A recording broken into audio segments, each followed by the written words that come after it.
Welcome, everybody, to the Berkeley History Club. This is our 6th meeting, and I'm really happy to see everyone out here tonight. We have 3 speakers tonight. Myself, I'll be talking about Nazareth. Is it a myth? Did it exist?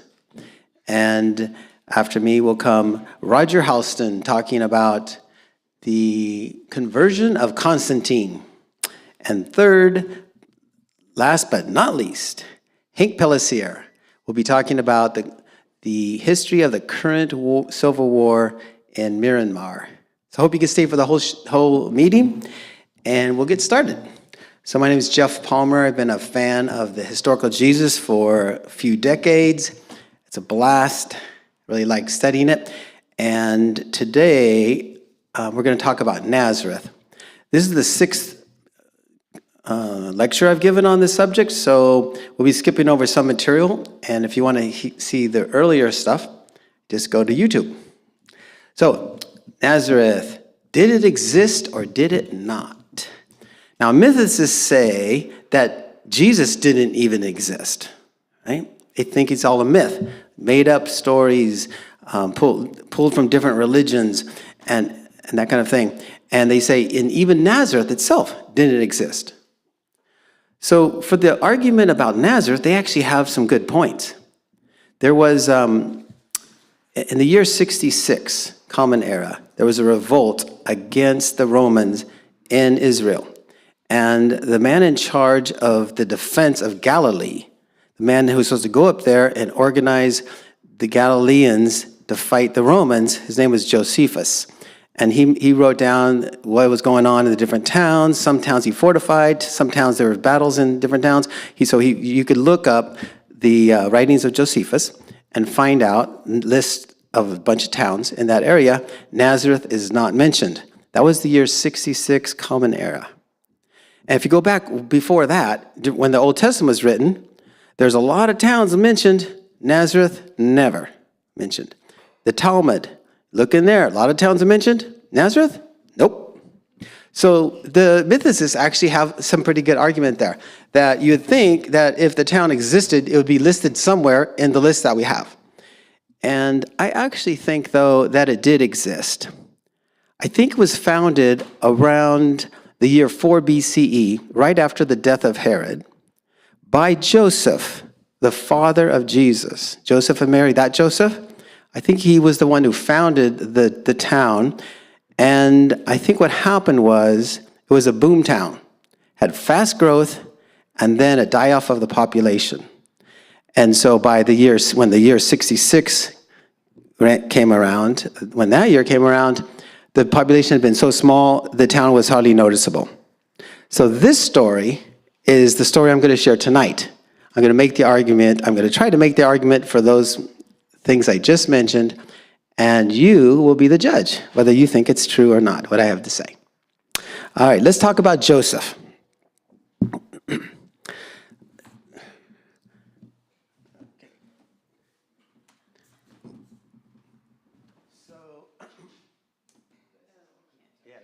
just take a second.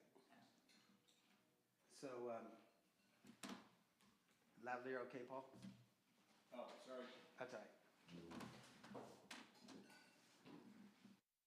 Go testing, 1, 2, 3. All right, testing. So let's talk about Joseph. Now, Joseph's father, which would be the grandfather of Jesus, we actually know that. His name is Hezekiah. But if you want to hear the proof of that, you got to watch the earlier videos. But that's already been laid out. So Jesus' actual grandfather can be found in the writings of Josephus. His name was Hezekiah, and he had a son named Judas. Now, Hezekiah was a bandit. Well, the Romans would call him a bandit, criminal. He was a guerrilla fighter. He was fighting for the freedom of his people. And his son was, he would have been called Judas, son of Hezekiah. But the problem is, if your dad is a bandit wanted by the Romans, then you can't call yourself the son of that man, because they would capture you and do the same to you what they want to do to your father. His father was eventually caught and beheaded. The women in Jerusalem complained about this. So none of the other women in any of the other towns do we have a record of any women complaining about how Hezekiah was treated. But he was beheaded after he was captured by Herod, before Herod was a king, when he was captured.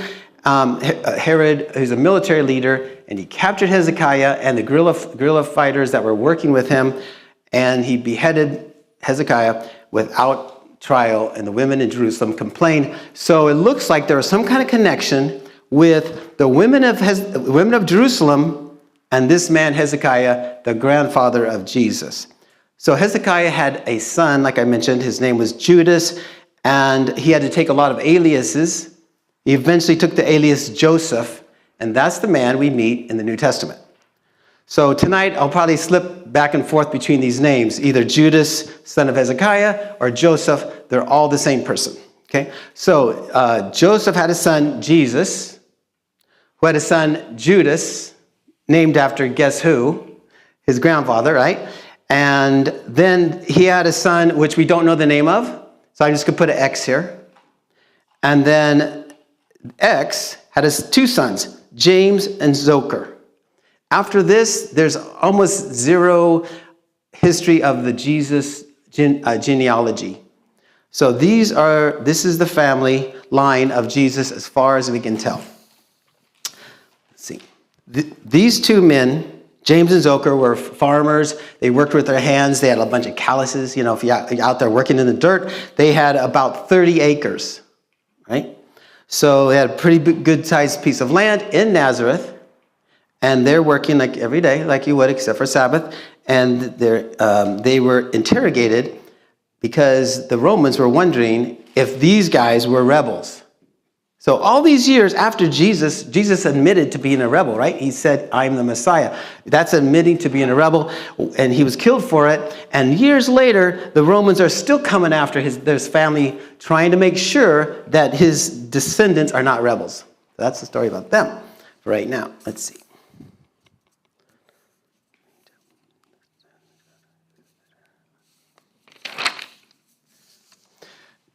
So after Hezekiah dies, his wife, who probably was living in Jerusalem, had to leave. Wherever she was living, she had to leave. Because somebody in that town, one of her friends, one of her relatives would have known, or many people would have known, that her husband was Hezekiah, this national figure, this national hero who had been beheaded. And in the Romans' eyes, he was a criminal. And so she would have to leave whatever town she was in and move to another place. And so where did she move to? She moved to a place called Sepphoris.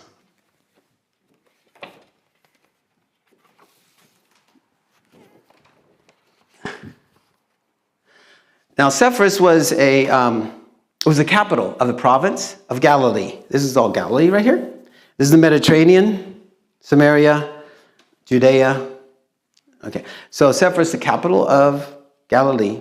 About 10,000 people lived there. With 10,000 people, you expect maybe 2,000 houses. And right next to Sepphoris, about 4 miles away, was the little village or the town of Nazareth. And that's the town we're talking about today. So his mom moves to Sepphoris, and she gets him training. Somehow, he gets training to be a rabbi. Probably by the Essenes, okay?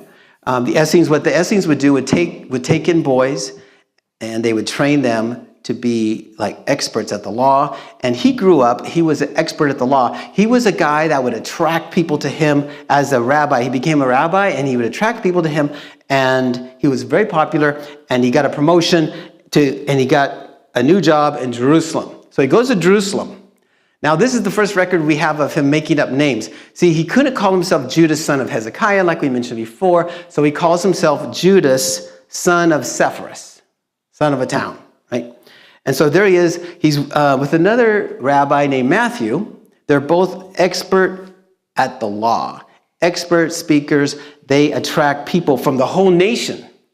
The historian Josephus says they attracted people from the whole nation. They came to hear these two guys talk, and so that's what they were doing.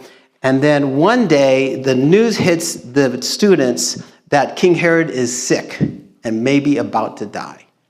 And so Judas gives a speech, and he says, let's attack the golden eagle that was placed on the entrance, the main entrance to the temple was this golden eagle. He says, let's take that down. See, Judas, this guy, Judas Sepphoris, was Judas, son of Sepphoris, or Joseph. We can call him Joseph, the same guy. Joseph was a man that believed in following the law. He believed in worshiping God, doing the right thing, being the person that you're supposed to be by what the law told him, following the Torah. And the Torah told him not to have any other ruler besides God himself, and that's what he believed. And so he was encouraging his students to tear down that golden eagle. That they weren't supposed to have any representations of any idols in the whole country. And what does King Herod do? He puts one right on the temple, the entrance to the main entrance to the temple. He places there a golden eagle. So it's a very sacrilegious thing that he had done. And the teacher, Judas, says, let's tear it down. So they tear that down. This event is called the Golden Eagle Affair. You can look it up and you can read all about it. Anyway, so he tears it down. The Romans come and they capture Matthew and about 40 students. Matthew and some students are burned alive at the stake. The other ones are just killed. And Judas escapes with a bunch of students. So they make their way back to Sepphoris. And there they draw people to themselves. The townspeople come together. The news hits the town that Herod is actually dead now. And so what happens is he attracts the people in the town to himself. They attack the armory. He arms everybody, and then they attack the palace and the rest of the Roman soldiers that are in the town, and they take over the town of Sepphoris, and then they take over the whole province of Galilee. So Judas, son of Sepphoris, our Joseph, Jesus' father, becomes like the governor, the president, or whatever, of this whole province. Josephus said that Joseph had royal aspirations. He thought of himself as a king. Now, back then, to be a king, you need to be the right kind of king. If you're following the law, if you're following the Torah, you had to have two things. You had to be a descendant of David, and you had to be anointed by the high priest. And so when the high priest would anoint you, that anointing was the Greek word for the anointing means, it sounds just like the word Messiah, and that's where we get our word Messiah from. So to be the Messiah, the correct king of Israel, he had to be anointed. So this guy, Joseph, our Joseph, right? He thinks of himself as a Messiah. And not only him, but his son, Jesus, and another son, Menahem. So they had, in this one town eventually they end up in Nazareth, but in this area, they had one family line with three guys in the family line that believed that they were royal people, and that they were descendants of David, and that they didn't believe they were anointed by the high priest, because that we have no record of that happening, but they did believe, seemingly, that they were sons of David, thus making themselves possible, if not the Messiah that people were looking for hundreds and hundreds of years, at least a Messiah, a king, right? So one or the other, they felt that was who they were.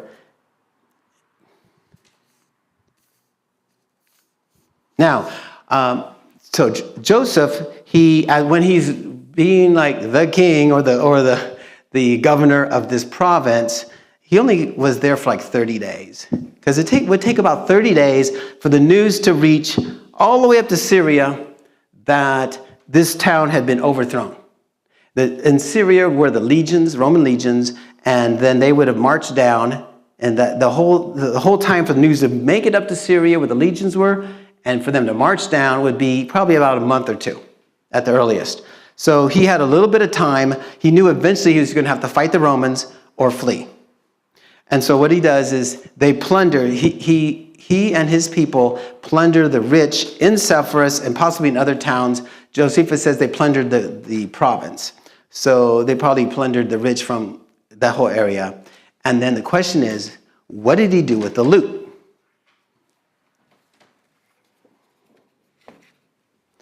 So we're back to this one again.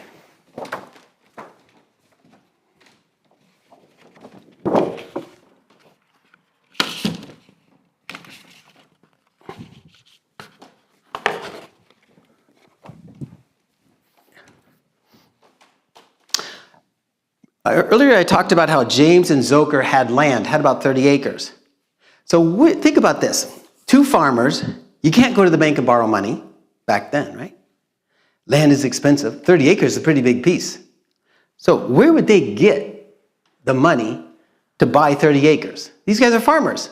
They couldn't have saved up enough money during their lifetime to buy that land. I do not think that's possible back then. So, especially when you can't go to the bank. So they must have got it from their father as an inheritance, right? X, Mr. X. And now we have the same question about X. Where did Mr. X get his land? Same issue. He probably could not earn enough money working with his hands to buy that land. He must have got it from his father, Judas. Right?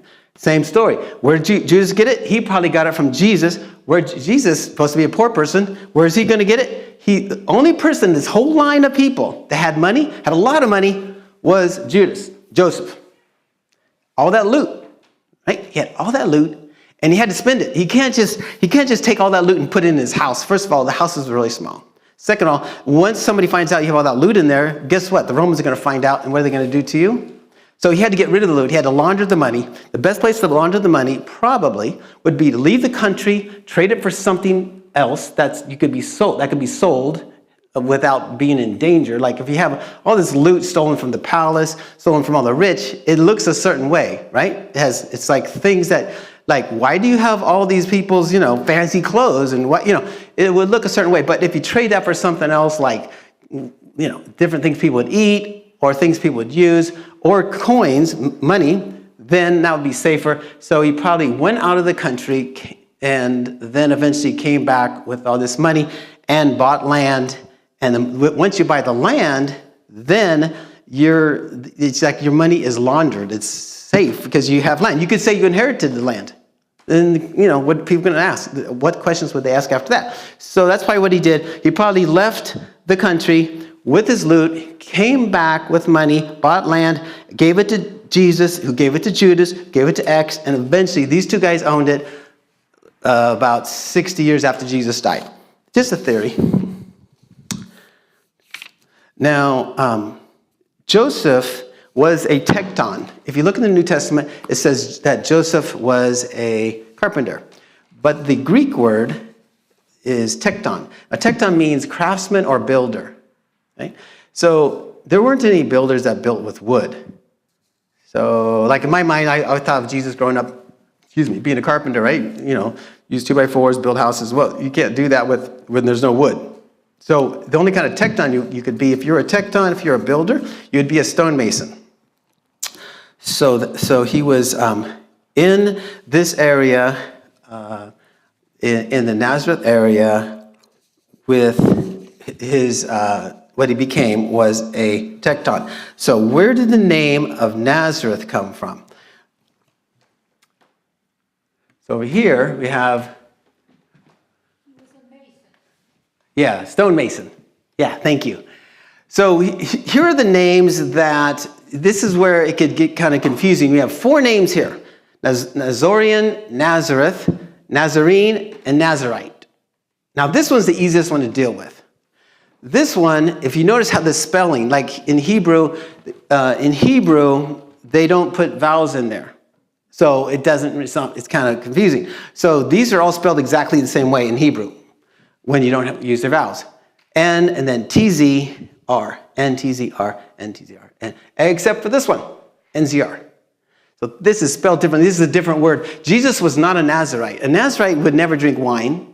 There's all kinds of other rules, but he would never drink wine. Jesus was involved in wine so much that one time people claimed that he was like a drunkard or something, like a wine bibber. So this is the name we can eliminate.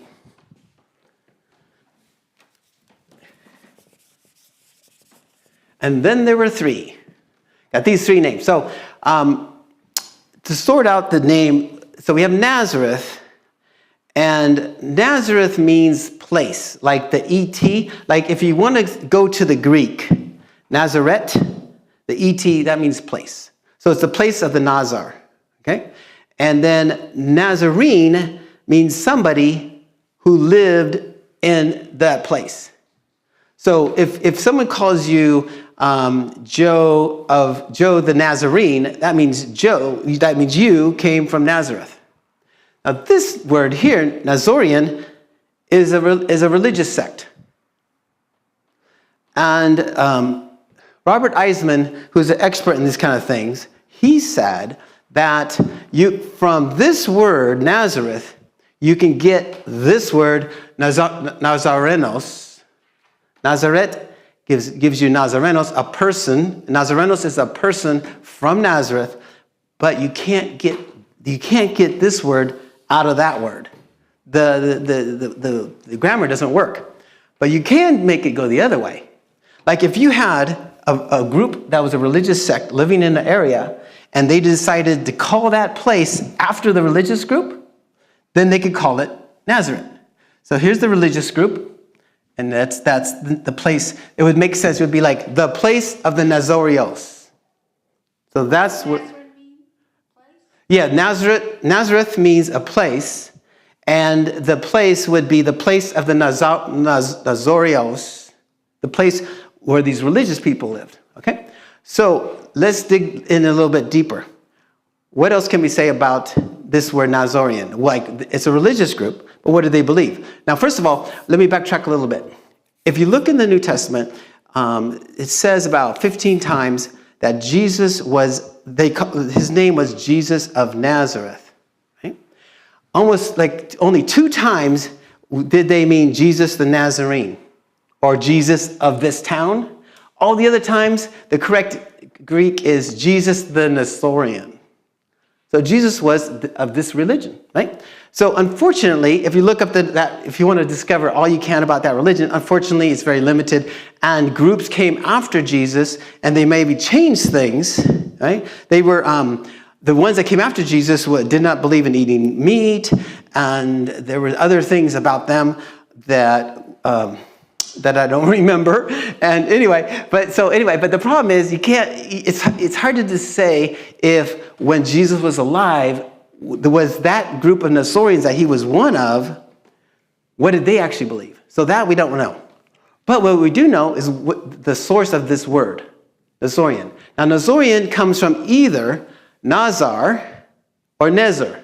Now, we're up against the same problem again. Because the languages did not use vowels, we don't know if it's Nazar, which means to keep or to observe. It's like keeping the law, observing the law, right? That would be a perfect name for Joseph. Because what did Joseph believe more than anything else? To keep the law, to follow the law, to be a person that believed in God and did what God wanted you to do, even if it cost you your life, which it cost the life of his friend, was tortured to death by being burned up. So these guys believed in keeping the law and observing the law. So this is a perfect name. Nazorian is a perfect name for Joseph and Jesus and that family, if they believe that stuff, and they did. Also, the other thing it can mean is Nezer, which meant root or branch. Now, this would be referencing the prophecy in the Old Testament that said, out of Jesse, this is like the family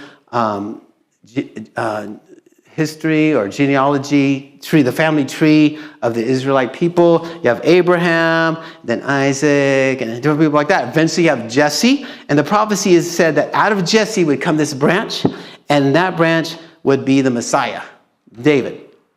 And that, from there, would come future Messiahs. So this name, Nezer, is a perfect name, also a perfect name for Judas, son of Hezekiah, for Joseph, our hero Joseph. It's a perfect name because he believed that he was this guy, that he was from this branch of David, along with Jesus, his son. They all said, Jesus said, I'm the son of David. And so did Menahem. Menahem believed that he was of the same line of this Davidic messianic line of the family tree.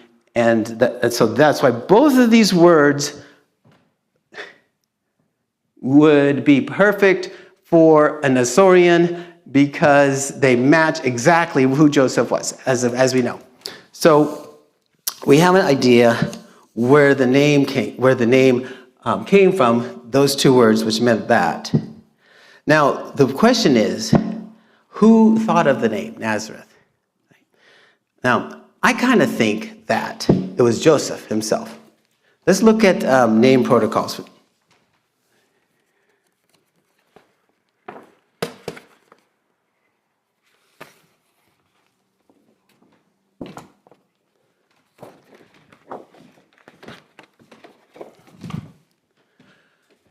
Now I kind of think it was the person who invented the name Nazareth, I think was Joseph, because he was really good at making those kind of names. Now, when he made a name, there was 4 things. He had like this MO, modus operandi, that he followed. And one of them, he wanted his names to connect to his past. He wanted his names to hide a secret. He wanted his names had a bit of a risk involved, and he repeated names. So almost every name that he picked, he had almost all 4 of these items. Like for example, his first name he picked was Judas, son of Sepphoris. So Judas, connecting himself to his past. His real name was Judas, son of Hezekiah. So he's connecting himself to his past. He's hiding a secret that his dad is Hezekiah. He's calling himself something else. He's this kind of risky, not maybe a lot, but it's a little bit risky to call himself Judas, because that was, that was his real name, and he was connected to his dad. And so then he repeats that. These other names that he called himself were Judas of Galilee and Judas, son of Gamala. That same argument, all 4 things apply to those 3 names. Then he calls himself Cleopas, which was discussed in a previous video. Cleopas reminded him of his plundering of Sepphoris. So this is connecting him to his past plundering of Sepphoris, and it's hiding the fact, because this also means glorious father. So it's hiding the fact that he plundered Sepphoris. So it's like a secret, right? So this name doesn't have the aspect of being repeated, but it has the other 3 aspects to it. And then his sons. Now his sons' names, these weren't all his sons, these are just some of them, but some of his sons' names were Judas, James, Simon, and Matthew. And listen to the names that he had to hide, that he could never really say safely again. He could never say his name again, because he was wanted. By the time he picked out all these new names, he was wanted by the Romans. They would have captured him and burned him at the stake. So he could never say his own name again safely, or the names of his sons, James, Simon, or Matthew. So what he does is of his first family. So these guys, Judas, James, and Simon, were his first family. His second family, when he married Mary, he named his sons Judas, James, and Simon. And then he also had another son, Matthew, which we'll talk about later in some time. So the question is, so the name Nazareth. So now the question is the name Nazareth. So did he invent that name? So I think he did. Because if you think of the word Nazareth, it's like, does the word Nazareth connect to his past? Well, it does, because Nazar means, it means the Messiah, right? The branch.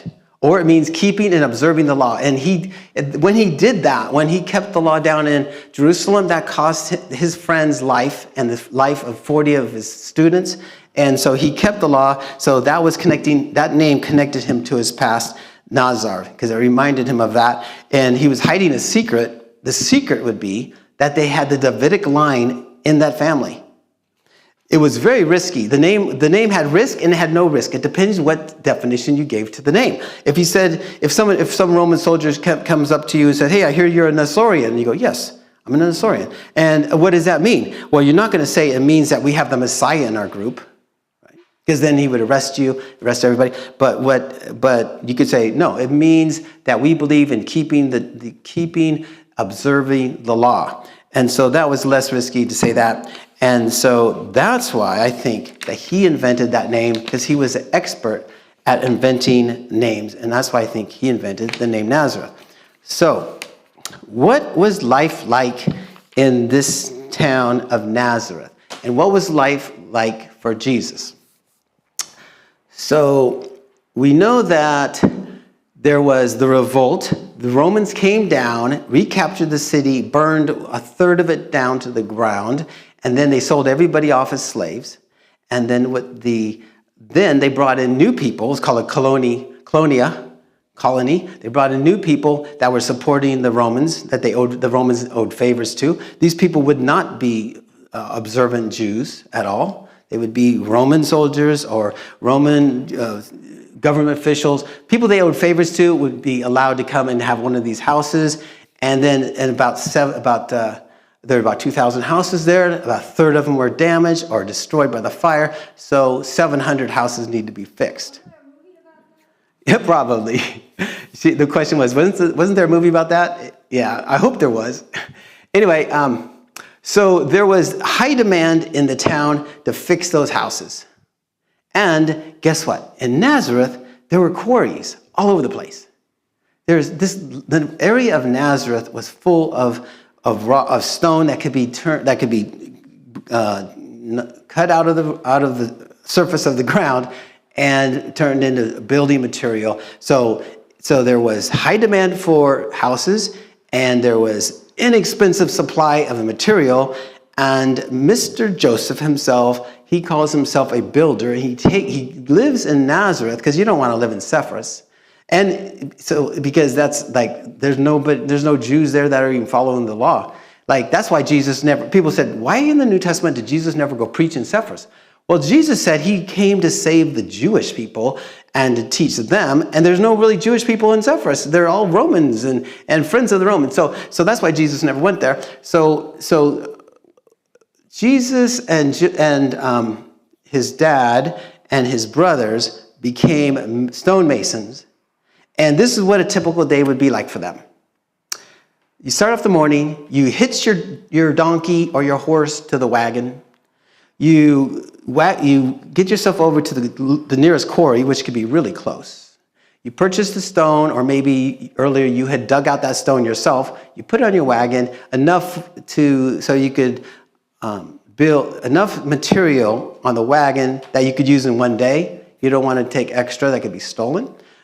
Or just like stacked up someplace. So you put enough on the wagon for one day, and then it would be Joseph and Jesus and his brothers would go with the donkey and the wagon and the material and go to Sepphoris, about 4 miles away.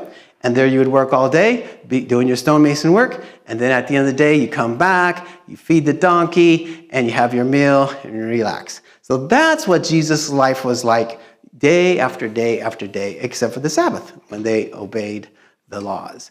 And except for some time, I believe that Jesus maybe made a trip with his dad, and it looks like his dad had another family in this town, Capernaum. But I'm going to talk about that next time. But it looks like his dad became a trader and going back and forth to Odessa, maybe as far as India, to trade things. And that one I'm going to talk about hopefully next time. So are there any questions?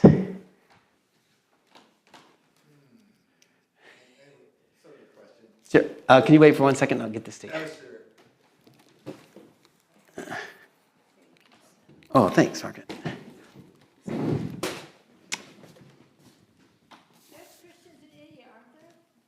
Yes. Yeah, the question was, are there Christians in India? Yes. Yeah. Oh, the question I had is, as I remember, there's two different, I don't know if it's Matthew, Mark, which one it is, but there's two different genealogies of Jesus, and one is descended from David, and the other one is not. Are you aware of this? And I wonder if you have like an explanation of that. According to this, the person who says he's descended from David would be like the correct genealogy or something. But there's somebody else said he doesn't have the line going back to David. Is that correct? Yeah, there's in one of or both of them, they say that Jesus is descended from this one particular name. I think his name's Nathan, but you weren't supposed to. No Messiah was supposed to come from Nathan, so they kind of messed up on that one. So I don't put any weight on that, on the genealogies, because like even though those words are in there, you have to kind of prove that point that. The words are the genealogies don't match. That's the first thing. So it doesn't make me have much confidence in the genealogy at all. It doesn't match. And then also, some of it is contradictory to the actual law of the Torah, where it says this one person there could be no family, no Messiah come out of his line, and he's in the line. So what I trust is the little bit that we have is Josephus's writings and the New Testament. Well, the New Testament, I don't trust that part of the New Testament. So Josephus tells us it was Hezekiah, and that's it. As far as we know, that's as far as, that's all I'm comfortable with. But I do believe that they thought they were descendants of David. And the interesting thing is, population experts have looked at this question, and it turns out every man was a descendant of David. Every man was, because if you go back so many generations, like if a person lived so many thousands of years ago, you are a descendant of that person, because it's, so anyway. So, but not everybody knew that they were descendant of David, right? That's the question. Do you know that? So the people in this village, Nazareth, they so believed in this thing that Jesus was, and maybe his dad, Joseph, was in this line, that they went around to different towns and villages after the revolt, or some, actually, I think it was after the revolt of 66. But anyway, sometime they went around to different towns and they were explaining to the people in that town why they thought their people in their village were descendants of David. So, so they really believed it. But I think this is as far as we can go in terms of this Hezekiah guy. No more questions? Okay, awesome. Did you have anything?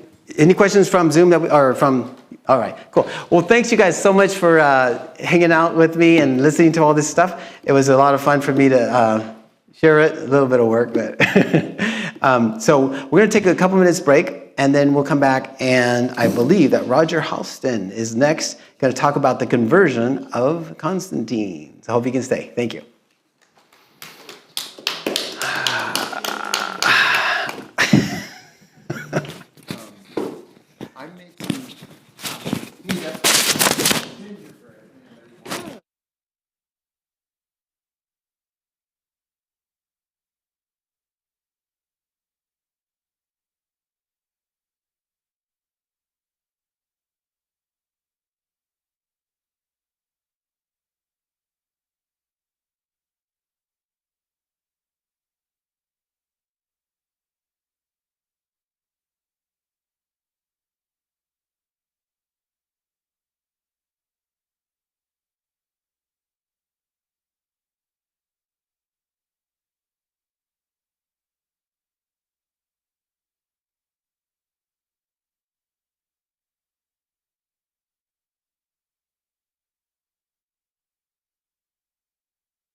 Okay.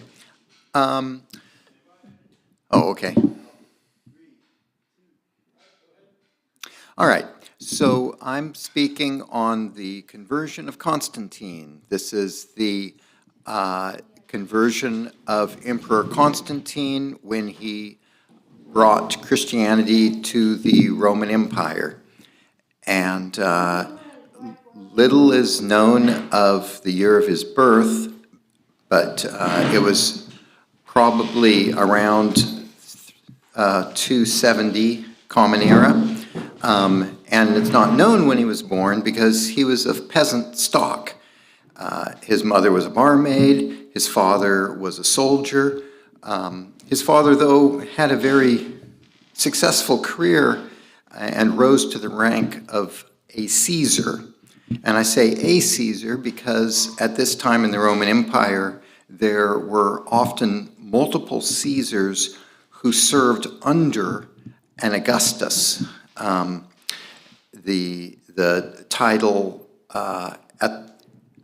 at this time of Augustus was held by two men, one in the Eastern Empire of Rome, the other in the Western half of the empire, and each of them had under them Caesar, who would be their man on the spot. Because the empire was so huge, even though they had the Roman roads going straight as an arrow toward their target, it still took a long time to cross across the empire if you were in the wrong area when there was an attack on the border someplace else. Augustus is a title? Augustus was a title at this time, and Caesar was a title. And so Constantine was his name. So anyway, at the time of his birth, there had been a century of civil wars.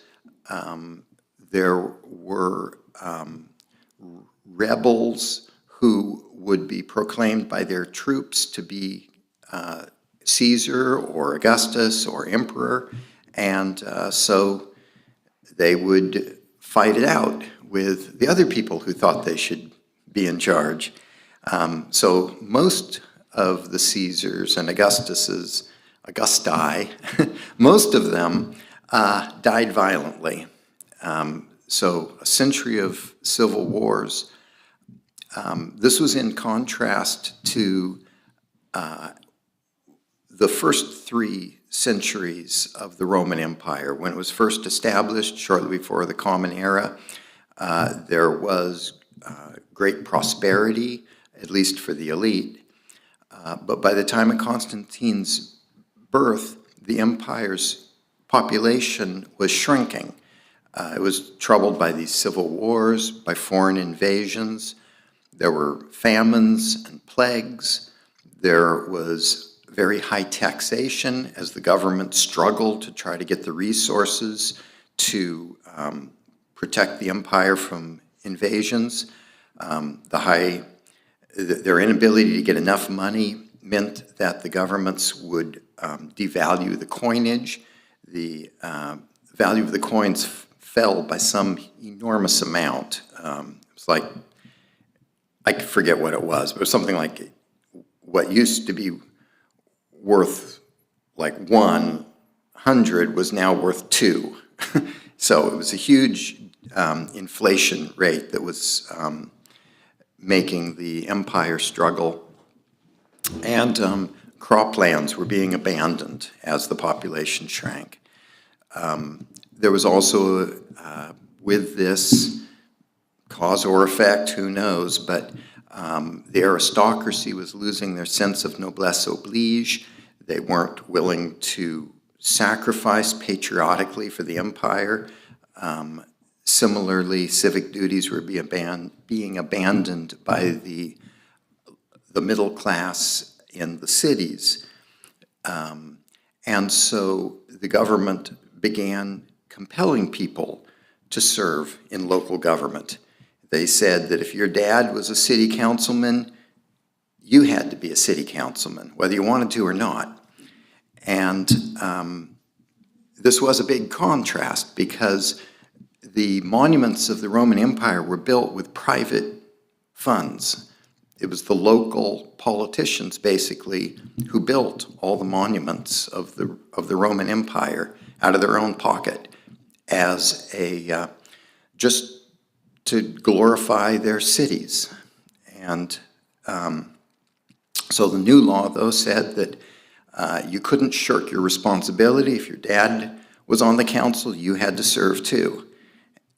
Similarly, the army wasn't getting enough recruits, and so the system had been that if you survived your years in the army as a veteran, you'd get a nice big pace out, and you'd be able to retire comfortably, and your son would be able to retire and live off the land you had purchased. Well, not anymore. Now your son had to go serve in the army, whether he wanted to or not. Similarly, peasants were compelled to continue to farm lands even when they were unproductive or the taxation made it worthless. I mean, if your whole crop is getting taxed away, why do it? So people were attempting to abandon the farmland, but the government was compelling people to be attached to the land. And this is the beginning of serfdom that was then the norm in the Middle Ages. So times were bad.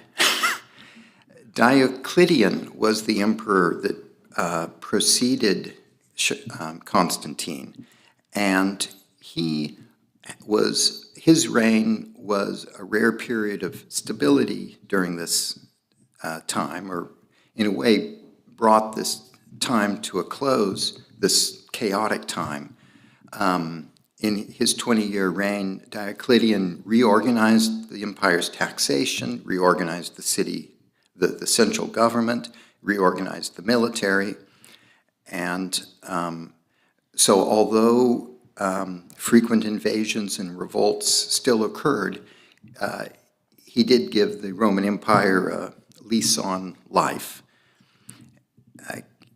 Near the end of Diocletian's reign, he began persecuting the Christians. I'm not sure why. There had been occasional persecutions previously, but Diocletian issued edicts that Christian scriptures were to be burned, Christian churches demolished, and that all citizens had to make sacrifices in the temples. And of course, that was a way to cause Christians to have to abandon their faith because they didn't want to sacrifice to some pagan god. So some Christians were able to evade these laws. Most Christians probably complied, and that had ramifications later. And some fraction of them were executed, that they chose martyrdom over giving up their religion. In 306, Constantine became Caesar himself, like his father. He wasn't the sole ruler by any means. I think there were 6 guys at this point that were either Caesar or Augustus. But in 312, he achieved independent power, at least in Western Europe, and immediately began bestowing favors upon Christianity. He fought a series of battles, and he remarkably had an undefeated record. So after a number of years, he eventually became the sole supreme ruler of the entire empire. Constantine conceived of God, the Christian God that he believed in, was one who was all-powerful, a dispenser of justice, but he never conceived of his Christian God as being loving or compassionate. There are many letters that survive that Constantine wrote, and there's no record anywhere that he conceived of God as anything but a divine power that would give him success militarily and otherwise make his empire prosperous. So specifically, Constantine believed that he saw a vision of the cross in the sky during a battle. And there's actually, I looked it up today, I Googled it today and saw a photograph of this phenomenon. It can occur when ice crystals are in the air and the sun is low on the horizon. In very certain conditions, this mirage can be created in the sky. So perhaps that was what Constantine saw. He also had a dream. Actually, I think he had multiple dreams that Christ came and spoke to him. And so at any rate, he converted to Christianity in the sense that he devised a device, meaning a symbol for his soldiers to have on their shields. There was the first two letters of the word Christ, the chi, rho, in the Greek alphabet superimposed.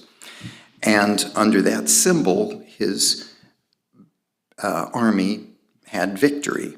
And so this, to him, was proof that, well, yeah, I must be worshiping the right God because I won. And so his conversion was sincere. His conversion was religious. He established greatly strengthened the Christian religion. But it wasn't spiritual in the sense that it didn't have an ethical component to it, nor did it have metaphysical insight. He really didn't care very much for philosophical speculation, and we'll see more of that later. But in general, at this point in the Roman Empire, philosophy really didn't inspire curiosity or skepticism any longer in the way that the original Greek philosophers were always asking questions, trying to discern what was true about the world. Instead, philosophy had really become another form of religion where some philosophical founder of a school would be quoted as just having inspired knowledge, and the elites were no longer questioning and skeptical about things, but instead were pantheistic. So they thought that there was one God and that different emanations of God were existent in the various religions of the empire. But almost everyone in the whole Roman Empire was religious, with very few exceptions. People viewed the world, whether they were religious or nominally philosophical in their outlook, they viewed the material world as evil. They believed that they needed to escape the world in order to unite with God. Their religion provided a way to appeal to the supernatural for aid and either escape to a better life after death or to a spiritual life on earth that was at least detached from the world's suffering. So you withdraw from engagement.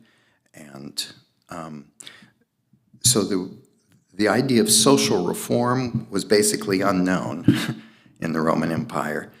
Morality was sometimes taught, but it was really a matter of personal purification. So, for instance, vegetarianism became practiced by some people who believed that meat was particularly corrupt and that if they take meat into their body, then they will become impure themselves. The empire didn't have any coherent system of religion. It was a mishmash of local deities. The vast bulk of the population, like more than 95%, were probably agricultural workers. They maintained loyalty to their local deities that outlasted the empire itself. Even the word pagan, actually, the root of the word is the countryside. And this area was beyond the reach of the central government or later the church. And so for centuries after Constantine established Christianity as a state religion, for centuries out in the countryside, people still worshiped their local deities and made appeals to those deities for supernatural aid.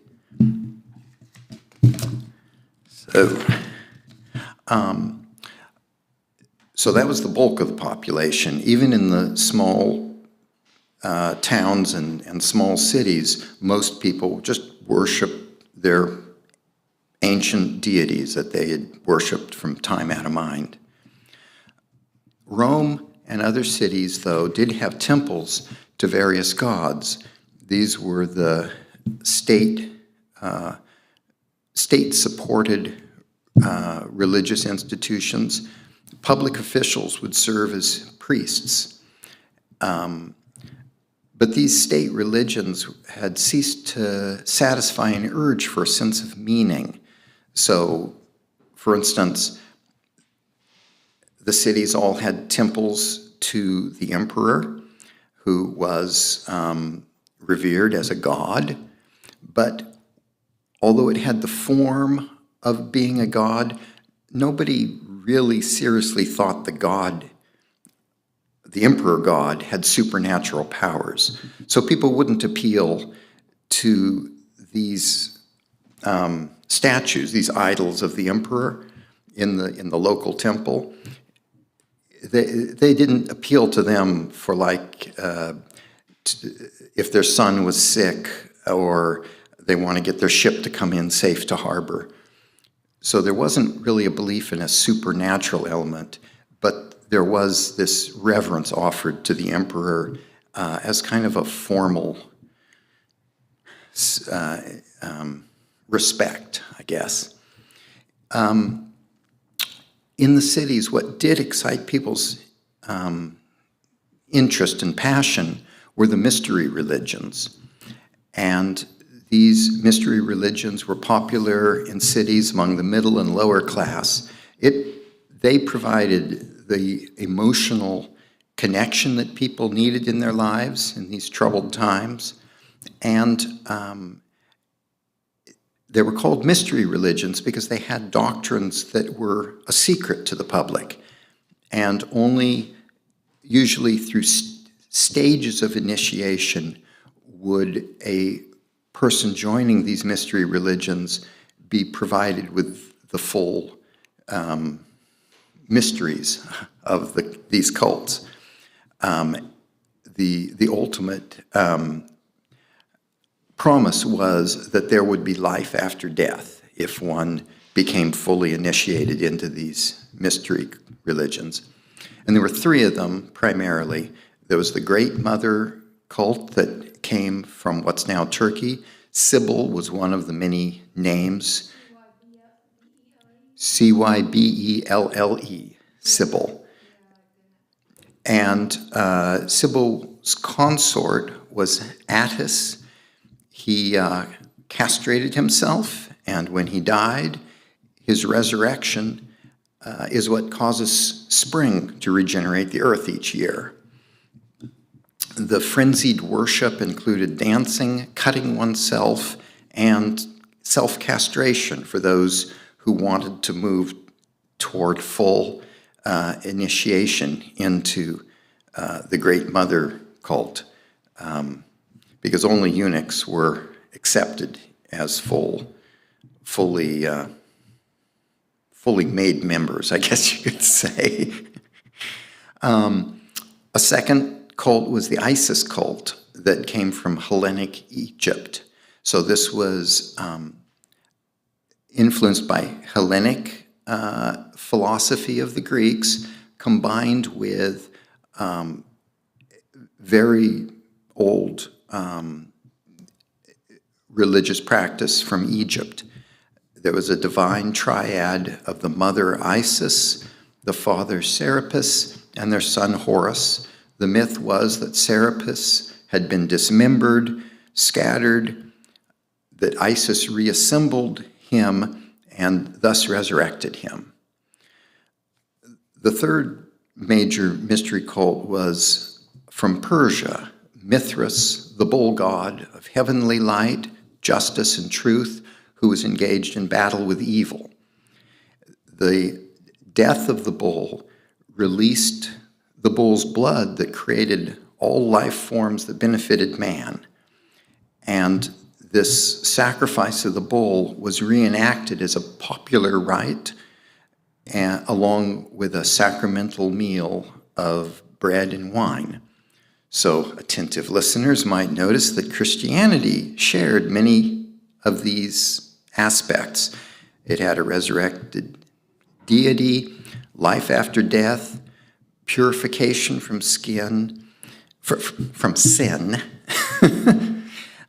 It appealed to the lower and middle classes primarily, and had a communal meal. But there was one thing that set it apart from the other religious practices, and that is that the Christians, refused to worship other gods. Now, Judaism, of course, also has a prohibition on idolatry and worship of other gods. But the Romans had a genius in creating their empire, and that was to allow autonomy to the regions that they conquered. They would allow people to continue to practice their ancestral religions, and often even keep their governmental forms, as long as the local government cooperated with Rome, paid tribute, and generally didn't make trouble. So Judaism had the respect of the Roman state, with occasional issues, but for the most part, they were willing to respect it. But the Christians didn't get that same deference. They instead were perceived as just being perverse, because they were choosing to offend the gods. It seemed just gratuitous and just bad form to not be willing to make sacrifice along with everyone else. The worship of gods was woven into public life. And so the Christians tended to withdraw from public life. There would be sacrifices, or at least prayers, to pagan gods at public festivals, so the Christians wouldn't attend. They wouldn't go to the athletic events, the theater. They wouldn't serve in the army or the government. Even going out to eat was problematic, because much of the meat that was on the market to be sold was from some temple sacrifice. And so it was so the Christians really were withdrawing from participation in the empire, which wasn't good for the empire that was already facing issues of declining population. So when Constantine came to power and began favoring Christianity, this was a radical policy shift. Most members of the government weren't Christian, because it was really the lower and middle classes and the upper class had not taken to Christianity. So even Constantine's court was probably majority not Christian, at least for much of his reign. I'm not sure about by the end. Maybe he'd persuaded people that that was the way to get ahead, but not initially. But somewhat curiously, Constantine didn't have a real clear understanding, it seems, that the Christian God was a jealous God. So he continued to issue coinage honoring various pagan gods for many years. He didn't need to put these gods on his coinage. The coinage was a way of, propaganda, for nothing else, public messaging. So emperors were inclined to put themselves, their family, on the coins, maybe their victories. But Constantine continued to issue coinage celebrating Hercules, who was his official patron, Mars, who was, quote, father, preserver, and champion, the giver of victory and peace. This is even though he's saying that it was the cross that saved him his victories, but in his official coinage, he's still doing this. And also in his coinage, you can see his special devotion to the deity known as the unconquered sun, S-U-N. This was a god from the north of Greece, and it was the favorite deity of Constantine's father and supposedly the ancestor of Constantine. Constantine also accepted that non-Christian gods should be, what I want to say is that he even accepted that there was a priesthood formed to honor his family. You know, a whole new temple set up and with a priesthood honoring him. But while all that was going on, still Constantine did do a great deal to favor this new Christian religion. He provided government pensions to the clergy and gave them immunity from taxes and public service. He built many churches, and he endowed them with revenue from extensive agricultural lands whose production was dedicated to these churches. A major source of state funds was confiscating the property of other religions. So pagan temples were stripped of their precious metals, such as bronze doors or roofs. Even the gold gilding on the idols would be stripped off, and only the wooden cores would be returned to the pagan temple, exposing the mere vanity of their idols. So Constantine definitely strongly favored Christianity. That was consistent. And another consistency was that he wanted to have a unified church. He believed in the traditional Roman concept of the state religion being a means of propitiating the gods in order to defend the state from harms. So he believed it was important that his people were following proper religious forms so that the gods, or the Christian God, wouldn't disfavor the Roman Empire.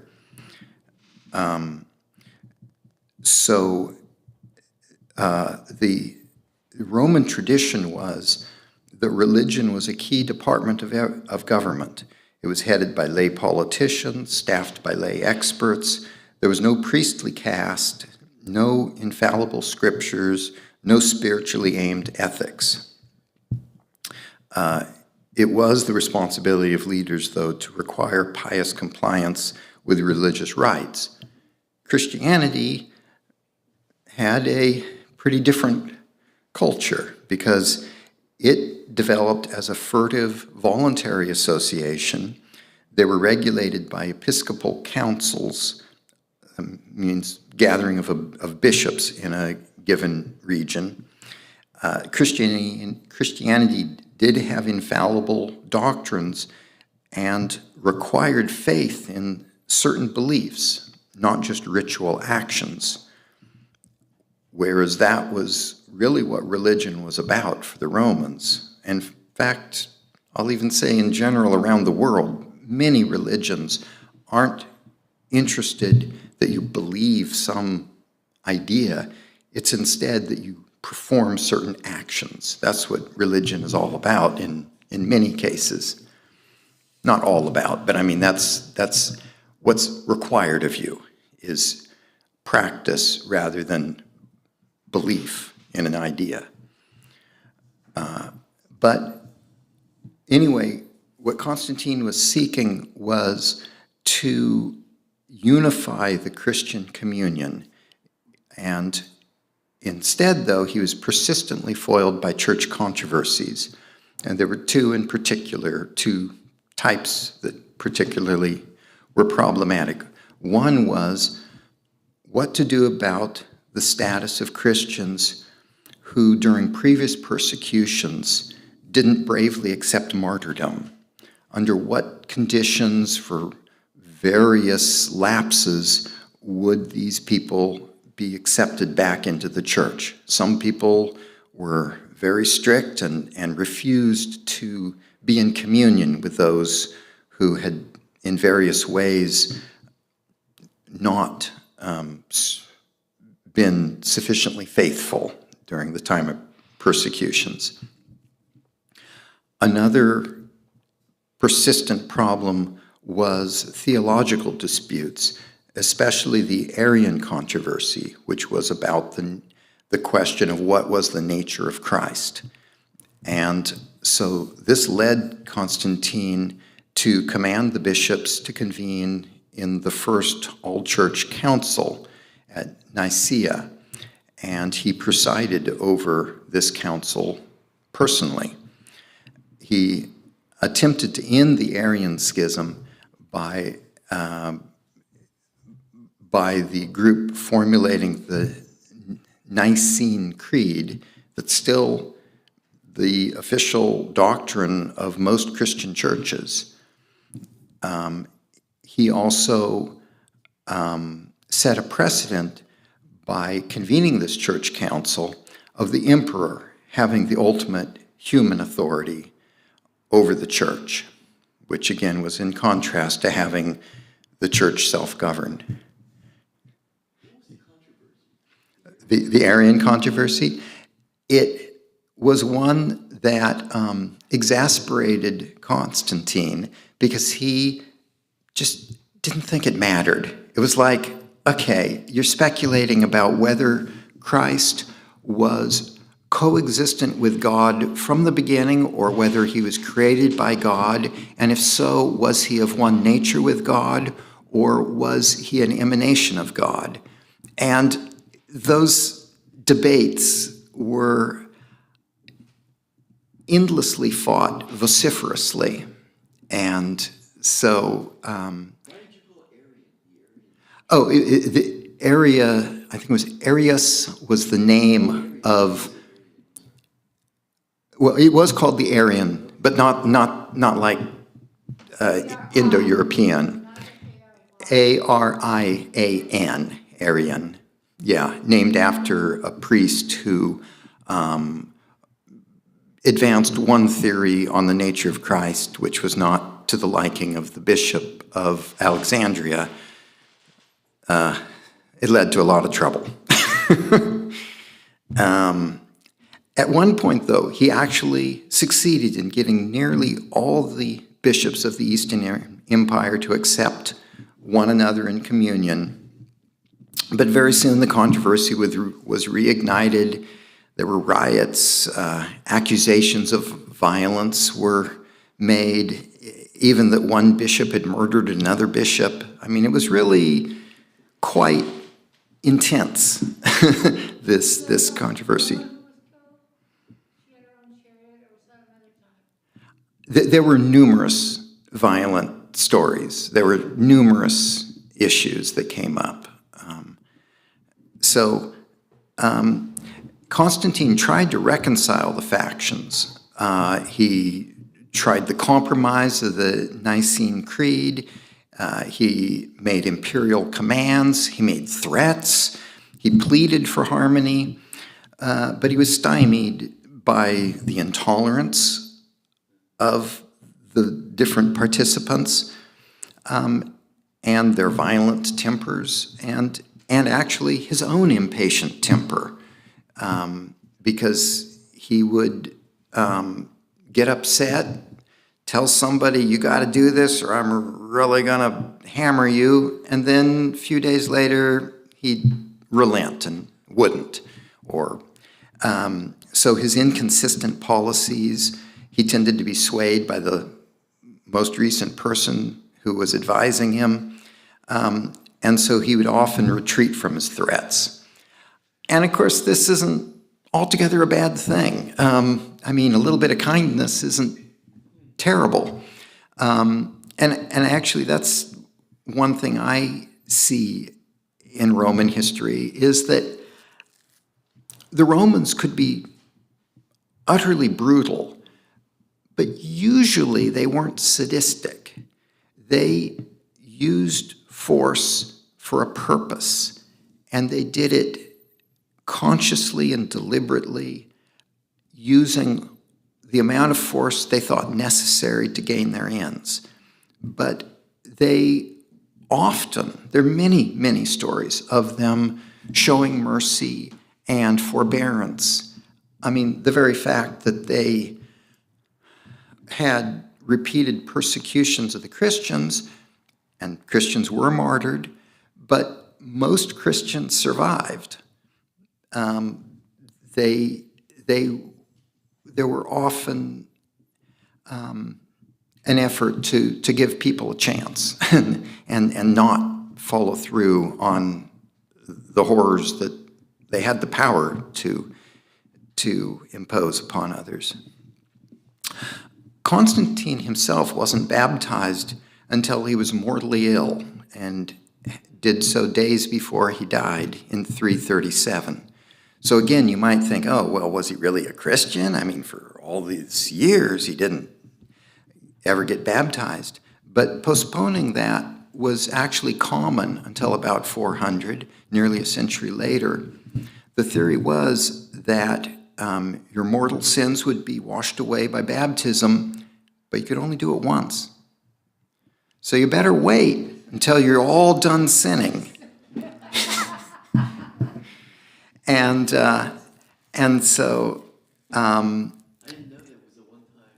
well, I mean, it's kind of the logic is that if you have been baptized, you're now a Christian, you're to follow the law, and if you then commit a mortal sin, you're doing so consciously and deliberately, and if you were allowed to then get a pass, well, what's to get someone to actually reform their life? If you can always just, well, I'm going to go out whoring tonight, but tomorrow I'll get baptized again and I'm good to go.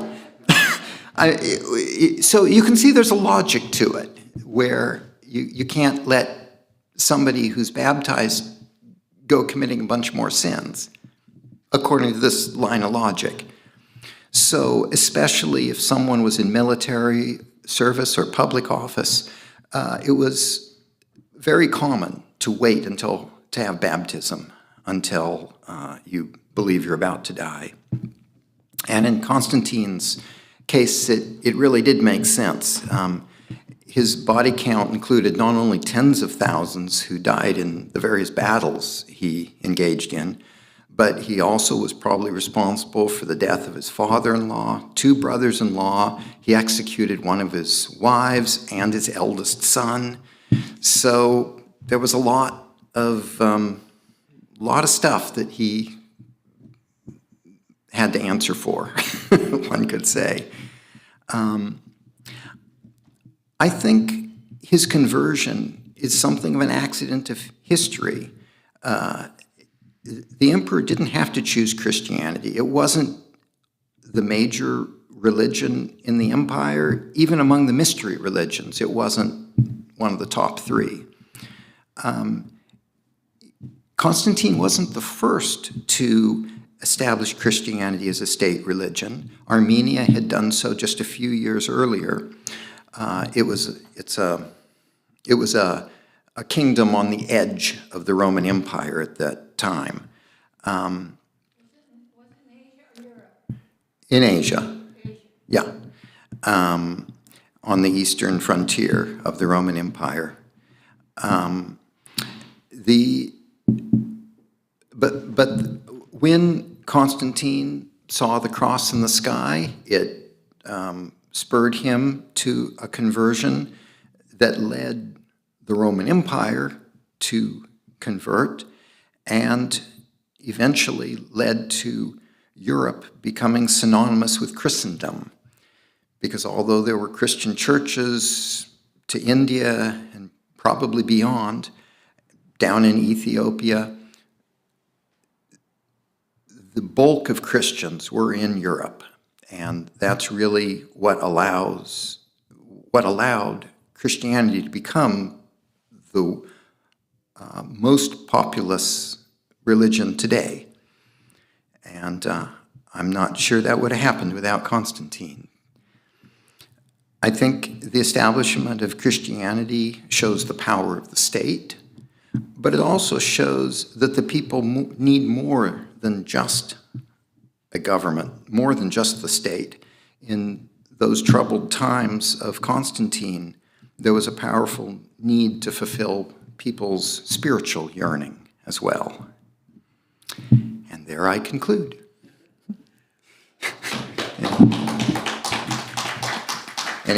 You kind of were giving me questions as it went along, so is it? Yeah, no, it's fine. I don't mind. Anything else, or shall we be concluded? I don't remember the means of her execution. His second wife. What I read is that it's very little was written about the execution of his wife or son at the time of his life. It kind of makes sense when the most powerful guy just killed somebody he cared about. You don't want to get on his bad side by saying anything bad about him. So the stories that were recorded were only recorded later, and so it's not real certain exactly what his motive was or exactly what happened. Anything else? All right, thank you. Oh, that baptism thing. I was told that why don't you?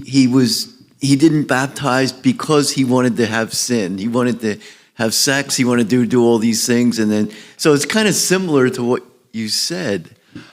Yes, but that seems more purposeful. Yeah. Like I need to do things in my position. Like I gotta kill people and it's It's not a sinful thing. It's a political thing almost. Yeah.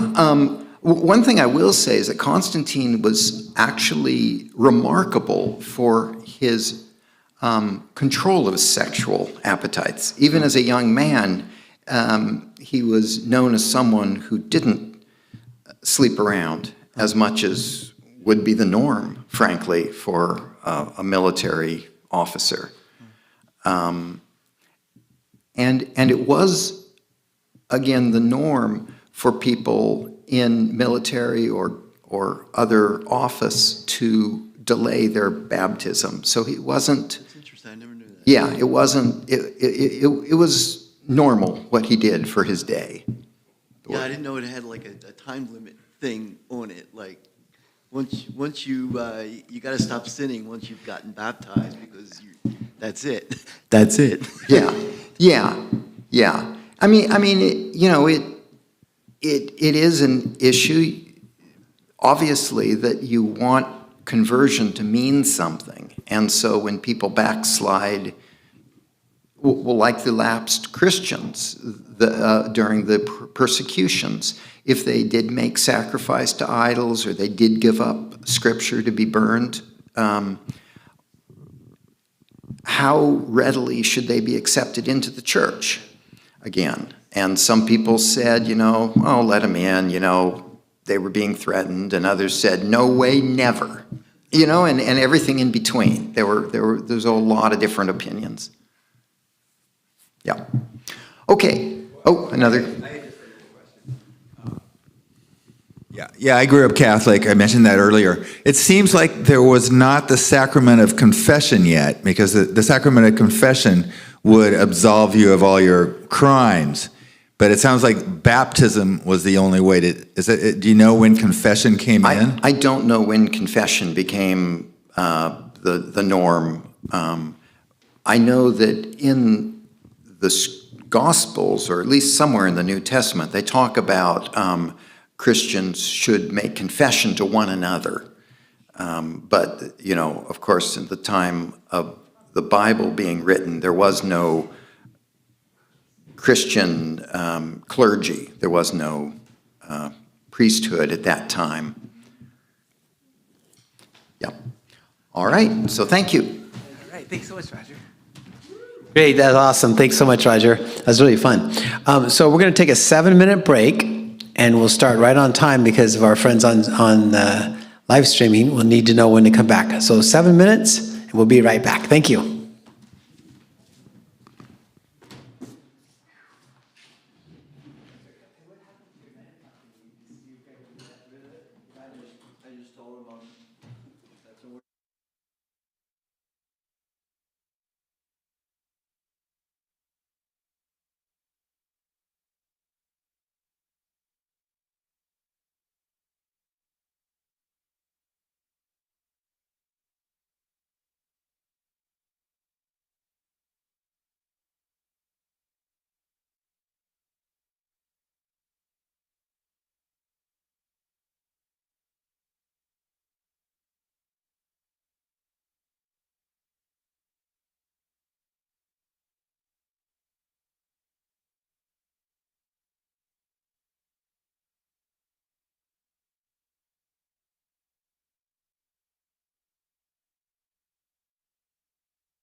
Ten, 9, 8, 7, 6, 5, 4, 3, 2, 1. Okay, I'm going to talk about the complicated history and demographics of the current civil war in Myanmar. And this is a war that's going on right now. And I'm going to tell you actually at the end why I chose this topic. So I'm going to start off with a bunch of statistics. If you don't know them all, Myanmar was formerly called Burma. It is in Southeast Asia. It has 55 million people in an area the size of Texas. 42% of Myanmar land is jungle, 25% is mountains, 20% is farmland. 50% of the farmland is for rice. But the leading cash crop is, no one's going to get this, the leading cash crop, opium. How did you know that? That's a little weird. Yes, Myanmar is the world's leading producer of opium. It is one of the three poorest. It is also one of the three poorest nations in Asia. The other two are Nepal and Afghanistan. Afghanistan is second in opium. 69% of the population of Myanmar belongs to the religion of, 69% of the population of Myanmar is Burmese. The other 31% belong to ethnic tribes most of us have never heard about. The Karen, Rakhine, Karenni, Shan, Chin, Kachin, Mon, Pa'o, Wa, Rohingya, and others. You probably haven't heard of any of those except perhaps the Rohingya. The main religion of Burma is Buddhism. By far, but there's also Christians, Muslims, Hindus, and tribal beliefs. The history of Myanmar is ancient. People here were probably the first in the world to domesticate chickens and cultivate rice 10,000 years ago. The Burmese people only arrived 2,000 years ago. They migrated from the Yunnan province in China. You are quite the winner today. And they became the dominant group in the fertile Irrawaddy River Valley. In 1287, this is going to be a tough question. In 1287, the area was conquered by the... you got it.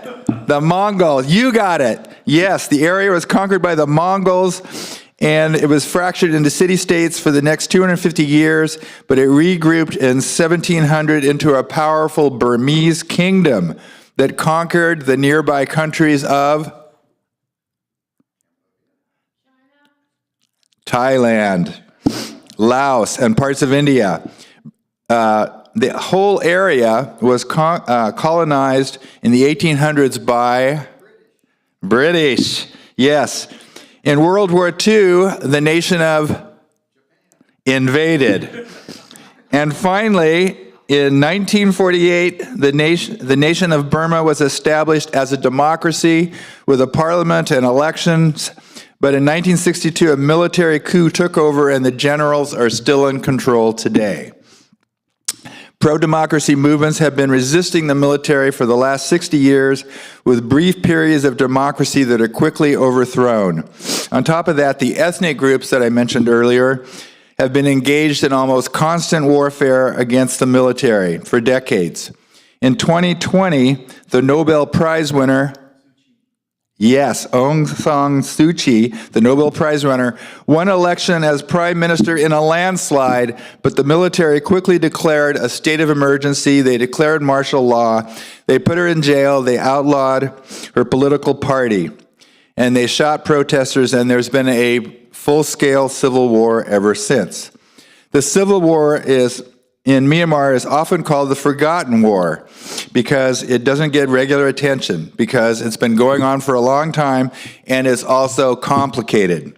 I will explain it as best I can. I'll start with some interesting features of the revolutionaries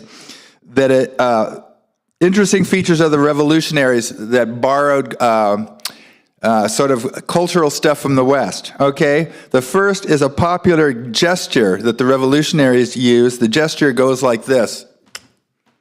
Where did they get that? What? No, sorry, I'll do it again. 3 fingers. No. The Hunger Games. The Hunger Games. Yes, they copied the Hunger Games. It's also used in Thailand. The anti-monarchists use it. Okay, so that's kind of fun. Another popular aspect of Western culture that the Burmese youth use is punk rock. The student groups in Myanmar that are rebellious, they have sort of adopted 80s punk rock outfits. They have a lot of, there's mohawks, leather jackets, tattoos. I have a bunch of photographs in an envelope back there of what they look like. Dyed hair, tattoos. They have bands named things like Rebel Riot, Death by System. A third import from the West is a group that we have here in the USA, and we think of this group as just quietly feeding homeless people. The name of that group is People's Park. Food Not Bombs is a big deal with the revolutionaries in Myanmar. I just sent them $300 today. The Food Not Bombs sort of groups are organizing forces and event meetups for dissidents.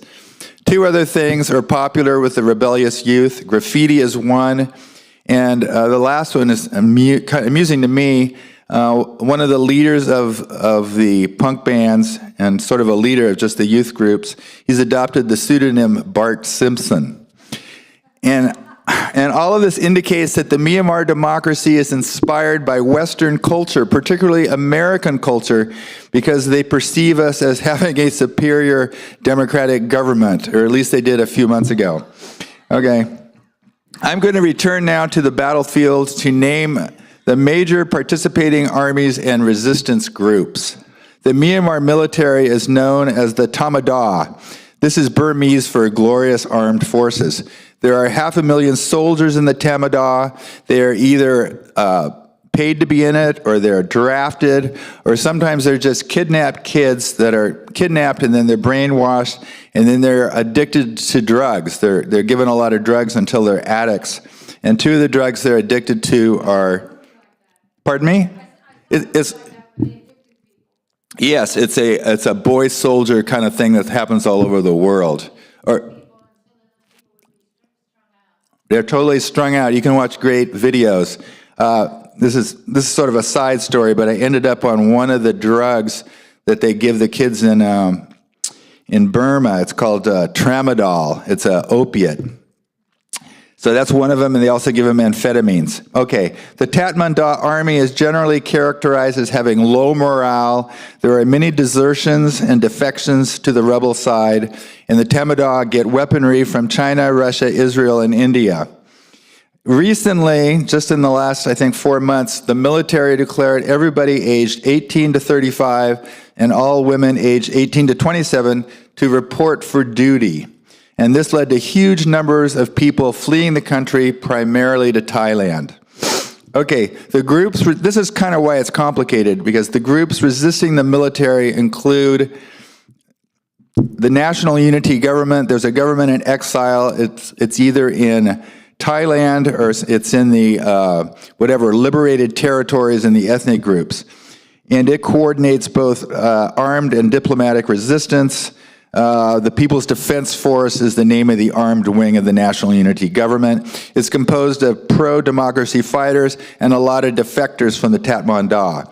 There's another group that's just called the Civil Disobedience Movement. This is kind of an interesting group. They're actually nonviolent. It's a large-scale protest group of government workers, teachers, and medical professionals.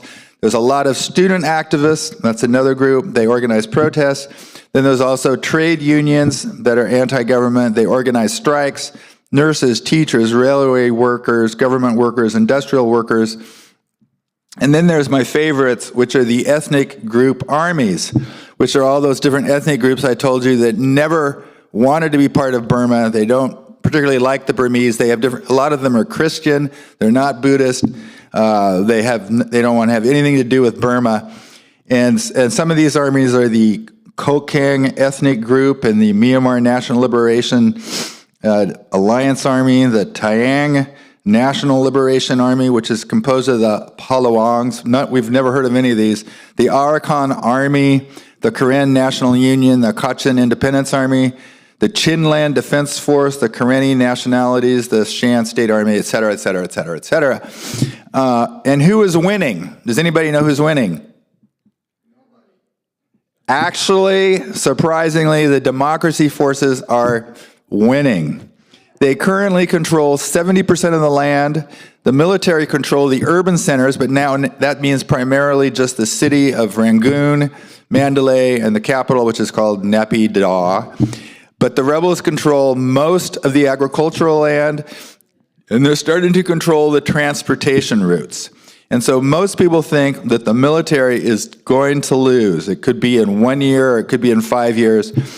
But the democratic forces are also gaining diplomatically. Even China has begun discussing negotiations with the democratic forces. She's still in prison. Yeah, she's still in prison as far as I know.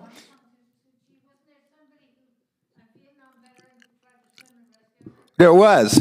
Yeah, I don't know that much about her. He did some wacky thing, like he swam across a lake, and he went into her palace, and he tried to rescue her, but it didn't work. What will happen? The democracy forces are, they're fighting an air force. They're fighting the Russian Air Force, but they've been using homemade DIY drones to fight the Tatmadaw Air Force, and they're doing really well on that. So what will happen to the Tatmadaw after they lose? Many observers think the leadership will just flee to Russia or China, and the common soldiers will just be reintegrated into Myanmar society, but they've been so drug-addled and damaged that they will probably exist as a criminal underclass. Okay, any questions? The reason I did this topic is because I'm the director of a nonprofit that works there, so I've been there. I've met these rebels. I've met the punks, and the other reason I did it is because I think to me, these kind of conflicts are really quite interesting. Just in case the United States falls into an autocracy, like right now, the next person we're going to fund is this former teacher. She was just a teacher, but she got caught by the government for going to a demonstration. So the government got her fired as a teacher, and they're now making her work as a manual laborer, and she's sick and going to die. So I'm not saying this is going to happen here. I'm just saying, what do autocratic governments do? They do things like that. They spy on you, they get you fired, and make you do horrible things. Okay, any questions? No questions. I just heard that a student who demonstrated for the Palestinians. Yeah. Colombia? Yeah, there's a Palestinian who's here on a visa, and he was demonstrating in Colombia for a Palestinian riot. He's going to get his visa revoked and sent back. Oh, I thought it was in the United States. It is in the United States. I'm sorry, it's at Columbia University. Columbia University. Yeah, Right. Columbia University. Yeah, that's a very... That sounds real similar. Yeah. Seems like I've heard of it. I've heard of it. That's a really good At the question. Himalayan Fair. Yeah, that's a really good question, because I tried to go there. I wanted to just go there, but I was told by the people that I know, don't go now, wait till we win, et cetera, et cetera. I think that there are business people that go there, and there's trade going on between us and Myanmar, but I was told don't go. And I think if they researched me, maybe I'd get in trouble. So I'm not going. Where I go is I go to the Myanmar-Thai border, where there's a lot of refugee camps set up for the Myanmar kids who get out, and they live in refugee camps on the border. They're very poor, and they're not particularly well treated by the Thais. Any other questions? No. About it.